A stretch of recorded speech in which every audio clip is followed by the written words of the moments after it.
जा रहे हैं अबे दुबे?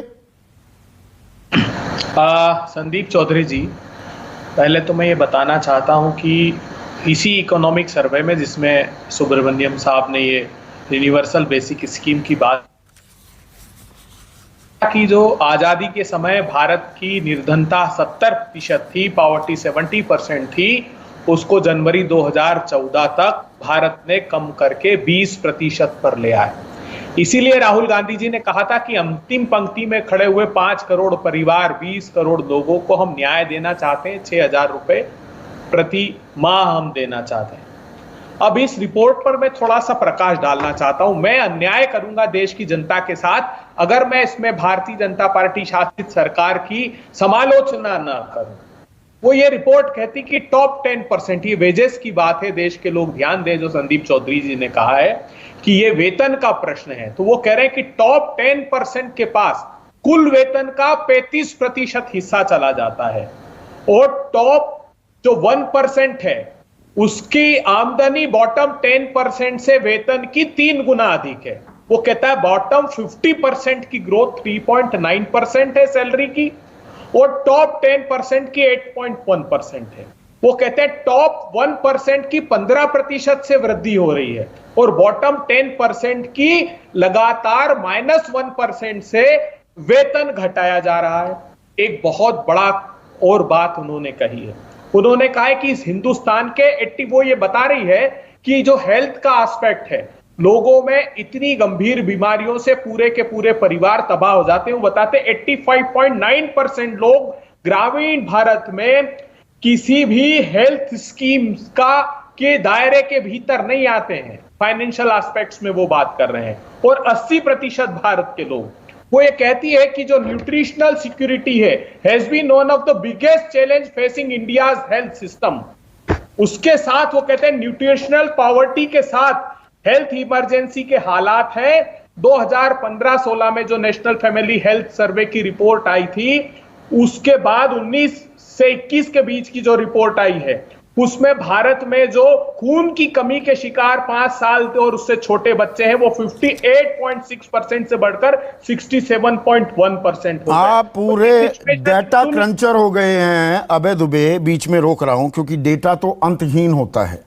आपने समालोचना शब्द का इस्तेमाल किया, तो समालोचना में क्या जो मैंने एक आंकड़ा दिया आपको, हरियाणा में 34.5% बेरोजगारी है और उसके बाद राजस्थान 28.8%। ये राजनीतिक तूतू मैमे का सवाल है या ये गंभीर चिंतन का विषय है कि बेरोजगारी बढ़ रही है, आर्थिक असमानता बढ़ रही है और हमारे पास मुकम्मल डेटा नहीं है? पर्याप्त डेटा है संदीप चौधरी जी। इस रिपोर्ट में पढ़िएगा, जो गुजरात मॉडल है मोदी जी का, उसकी पोल खोलिए। उन्होंने कहा है जो बीएमआई है, बॉडी मास इंडेक्स, वो हिंदुस्तान में सबसे बदतर स्थिति में गुजरात प्रांत का है। वो कह रहे हैं राजस्थान में 28.8। इसके बारे में आप बताएंगे। जो नीचे के 10% लोग हैं, 42% उनमें से झारखंड के लोग हैं। 42% झारखंड का है।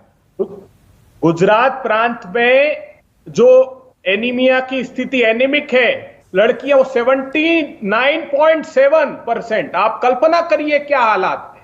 अब बात आपने ऋण का विज्ञापन थोड़ा चल रहा है इस वक्त अबे दुबे कि भला उसकी कमीज मेरी कमीज से सफेद कैसे। ये देश की कमीज की बात हो रही है।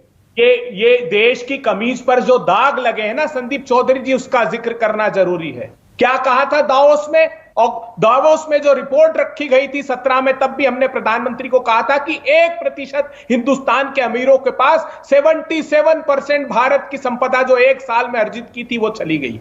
इस बार क्या ऑक्सफैम ने रिपोर्ट दी? 142 लोगों ने 30 लाख करोड़ रुपए अर्जित कर लिए और 84% लोगों की आमदनी घट गई। वर्ल्ड बैंक ने रिपोर्ट दी थी कि 14 करोड़ लोगों को गरीबी से उबार दिया भारत की सरकार ने जब कांग्रेस की सरकार थी, और अभी क्या दिया कि 12 करोड़ लोगों की नौकरियां छीन ली। तो इस आर्थिक असमानता की बात राहुल गांधी पहले से कर रहे हैं और हमने उदयपुर के चिंतन में इस बात को कहा जो इस रिपोर्ट में आर्थिक असमानता राजस्थान में भी बढ़ रही होगी, महाराष्ट्र में भी बढ़ रही होगी। इस रिपोर्ट में क्या लिख रहे हैं वो झारखंड में बढ़ रही होगी, छत्तीसगढ़ में बढ़ रही होगी। ये आमदनी कॉन्सेंट्रेटेड है। वो ये कह रहे हैं कि ये जो गरीब है और गरीब हो रहा है इस वेतन के हिस्से में भी। ये जो अभी तनेजा साहब कह रहे थे ना कि बरोबर लोगों की प्रगति हो तो रही, 2011-12 के बाद किसी ने आर्थिक असमानता जो है, इनकम इनक्वालिटी को लेकर कोई सर्वे क्यों नहीं कराया? 13-14 में तो आप ही की सरकार थी ना। संदीप 10 साल से हम डेटा नहीं, हर चीज का सर्वे करा लेंगे हम, असल सर्वे नहीं होगा। एनएसएसओ की रिपोर्ट नहीं पढ़ते लगता फिर आप। एनएसएसओ की रिपोर्ट जो मोदी सरकार ने दबा दी थी चुनाव के वक्त, वो ये बता रही थी कि 70 के दशक के बाद सबसे बदतर स्थिति में रूरल वो बेरोजगारी, मैं आर्थिक असमानता की बात कर रहा हूं। 10 साल से कोई सर्वे नहीं हुआ। देखिए, आर्थिक असमानता, इन सारे डेटा को आप कलेक्ट करेंगे तो पता लग जाएगा, अंदाजा लगता है, असल डेटा नहीं आता। सुनिए ना, सुनिए, जो मोदी जी कह रहे थे कि मनरेगा भारत की कांग्रेस पार्टी की सरकार की असफलता का स्मारक है, प्रधानमंत्री जी अब वो असफलता का स्मारक आप शहरों में भी खड़ा करने वाले हैं। मैं इस बात को फिर से रेखांकित नहीं करता, लेकिन मैं ये कहना चाहता हूं कि जो सारी रिपोर्ट देख, 14 करोड़ से अधिक एक्टिव जॉब कार्ड है मनरेगा में, आपके पास वो डाटा है। आप जो खाद्य की सुरक्षा प्रोवाइड करते हैं उसमें गरीब, अति गरीब, इनको चिन्हांकित किया गया और उस आधार पर हम उस अनाज का वितरण करते हैं। उस 86 करोड़ लोगों को जो हम खाद्यान्न की सुरक्षा देते हैं उसमें से हमने चिन्हित करके रखा है संदीप चौधरी जी। तो हमारे पास वो डेटा उपलब्ध है।